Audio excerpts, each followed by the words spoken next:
So when you plant things very close, each individual plant may be smaller, but when you look at the yield for the entire area, the yield is greater. The rye is so mature that seeds can easily pop out as stalks are being cut down, unless Dan takes precautions. This is the cloth. We use a drop cloth or a burden cloth or whatever you'd call it to lay our grains on. So as we cut them down, if we lay them on the ground, the seed will just fall onto the ground. We'll lose some of our yield and they'll grow up sometime when we don't want them to. So we'll put them on the drop cloth. That'll catch all of the seed and everyone will be happy. So we'll get our utensils here. I like them both. I guess I'll start with the comma. They both work well in their own ways.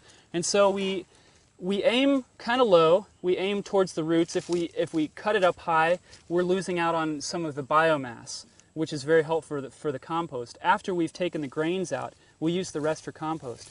So we'll cut it down low, take a little bite at a time, and just cut it that way. So you gather it up and just make a quick slicing like that. We just watched Seven Samurai the other day, and they were harvesting barley with the same tool in the same way, and it was kind of neat. Have that connection drawn. So now what we've got, we untangle all of this stuff, and if you stand up here, in order to make the threshing easier, we align all the heads. This is another one of those things that seems tedious and time-consuming, but it pays off in the end.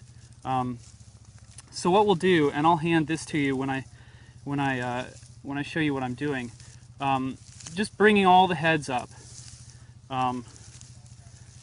all up to approximately the same point. So everybody would have their own technique of how to do this most efficiently, and so I just pull some up and push some down, and this is close enough. As I thresh it, I'll lay this down on the ground, and with the implement we have, which is just hardware cloth spread over a board, I'll grind it with my feet. And this puts all the heads in the same place, so in addition to the hardware cloth, they'll be grinding against each other. And that makes it neat and easy. So I'll lay that down. Later on, we'll bundle that up right there, and once we have all of this bundled just like that, we'll bundle them all together.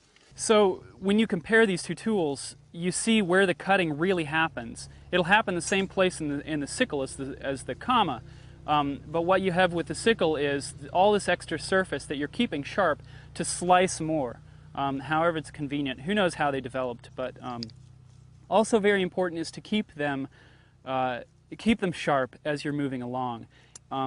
There's nothing more frustrating than cutting with a dull tool. So I've just got this little diamond stick. Works really well for the small sharpening jobs. As Dan switches to a freshly sharpened sickle, Lisa tries out the comma. Good. A natural. So that right there will be good enough. So if you line those heads, and I'll do this one over here.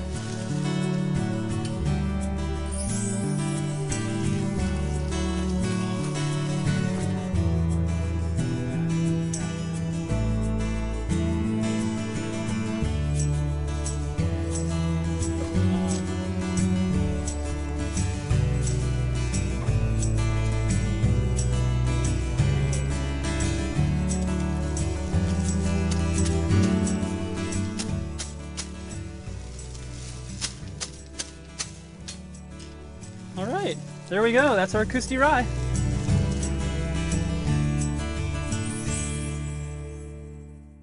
Both of us. If you step over here, I'll pick up this one and you can get the next one. It doesn't have to be tight or anything, okay, as long as it's going to hold while it's in a bigger bundle. To keep the stalks aligned, Dan and Lisa tie up bundles of grain with twine.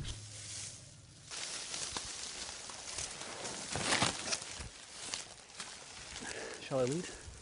Once the harvesting is complete, Dan and Lisa move indoors where the grain will be dried before it is threshed.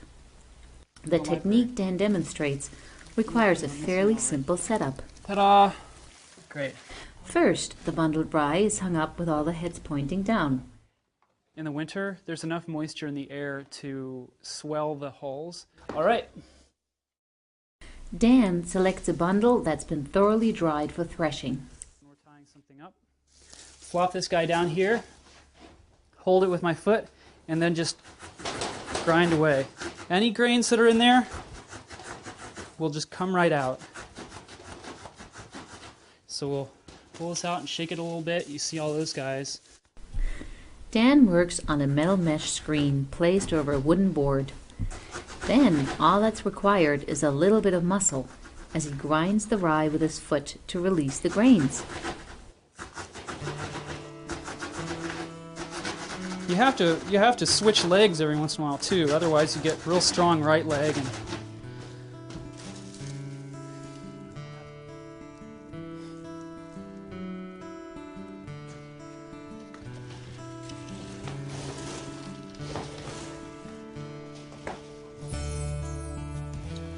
After removing the mesh screen, we'll spread out our sheet. Dan will lay a sheet down at the end of the board onto which he'll sweep the grains. Right here. Tuck it under a little.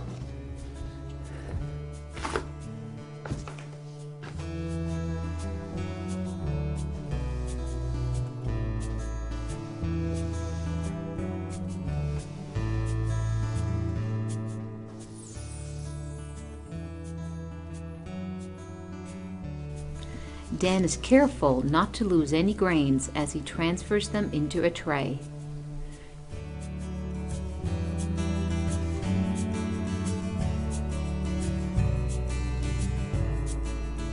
The final step of the process requires a simple fan and a bucket. With the fan set to low, Dan removes the lighter chaff from the seed.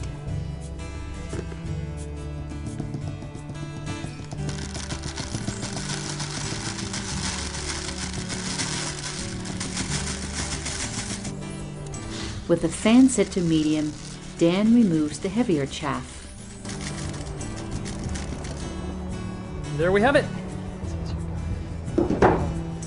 Ready for bread.